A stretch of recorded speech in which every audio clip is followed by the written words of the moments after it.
Those of us that are involved, we know that there's no plan B in our nation. If the Red Cross doesn't get it done, it's not going to get done.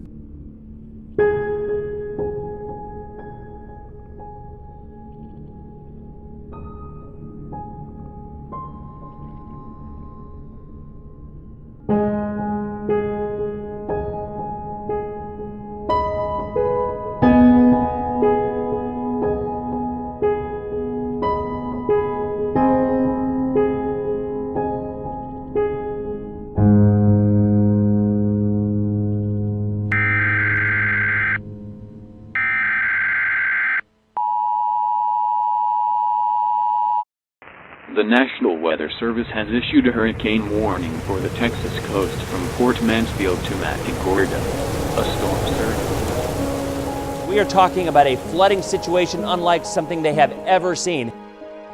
There's a real danger this storm is being underestimated.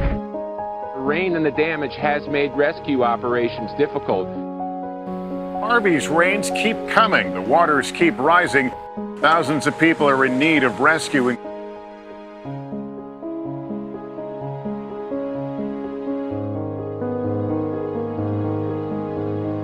I had been to Houston a number of times before for flooding, but I had not ever seen anything quite like this. Flood waters all around us. It was obvious that the city had suffered unprecedented flooding. Some of my colleagues that were there immediately took me up on the second level to get a view of what the shelter looked like. And when I looked out over this huge, enormous room, it was absolutely covered with cots and people. And then I was told that this is one of 5 such rooms in the convention center. There was a gentleman that I met, name was Willie Joe. He turned out he was a homeless fellow, and he had come to the shelter to find some respite from being his homeless situation. He was not content to sit on his bunk and contemplate his situation. Every time I saw him, he was helping. Mopping the floor, hauling out garbage, cleaning the bathrooms. And I asked him why he did this.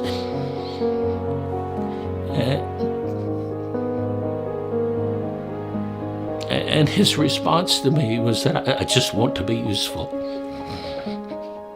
And I think that desire to be useful is something that's embedded in all of us.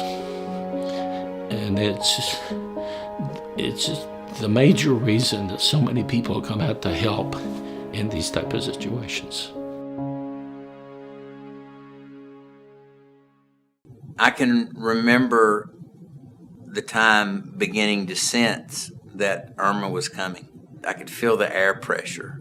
It's almost as if you could smell the storm coming in, hear the eerie silence of everybody getting where they needed to be. And then, of course, Irma hit.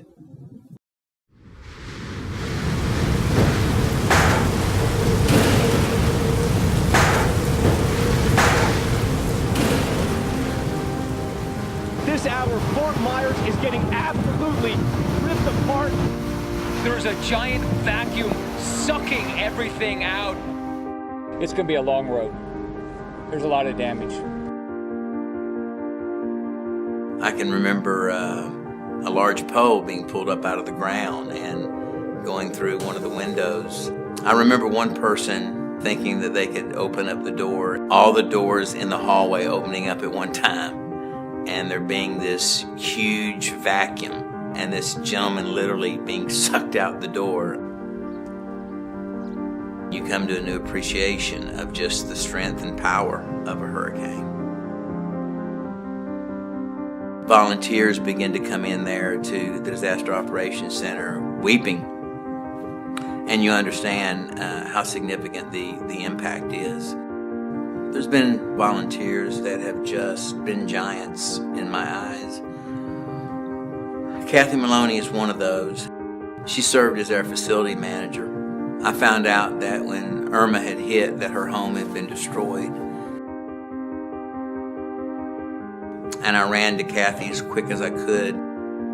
Before I could even get to her, she said, just stop. Just stop. but there's nothing left for me to pick up, so I'm staying right here. And I said, Kathy, it's okay. You can go.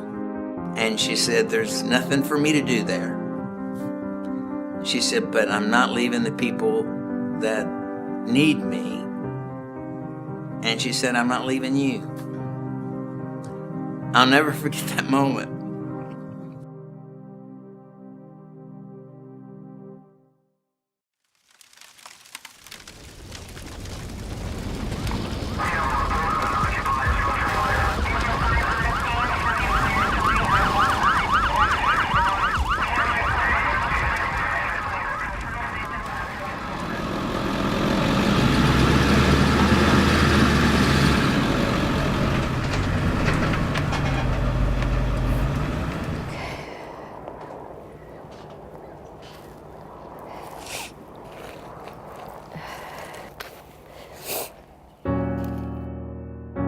The first place I really saw it and felt it was a mobile home park in Santa Rosa. We were there when the residents were able to come in and see their homes for the first time. And by this point, it had been close to a week since the fire. It had just rained for the first time.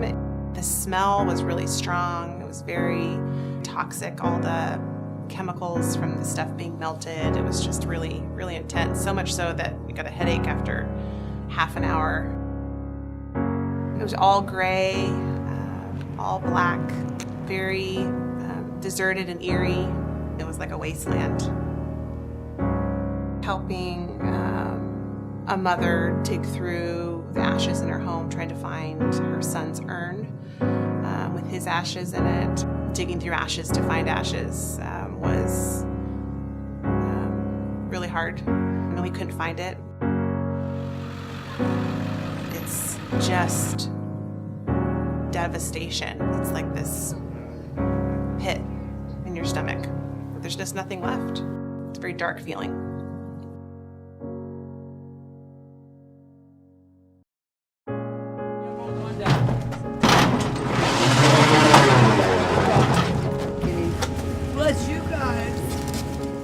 It's about the fact that we don't just give out help, we give out hope. Every little bit helps. Thank you so much. Once you have seen people smile at their most vulnerable moment,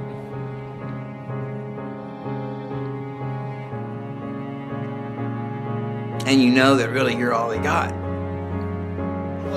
Bless you. You take care. Thank you. Thank you.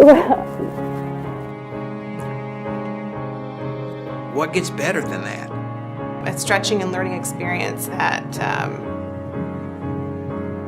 pushes me and makes me a better person in every context and role that I play. Every one of us wants to be like Willie Joe. We want to be useful. The Red Cross is a place where you can find that.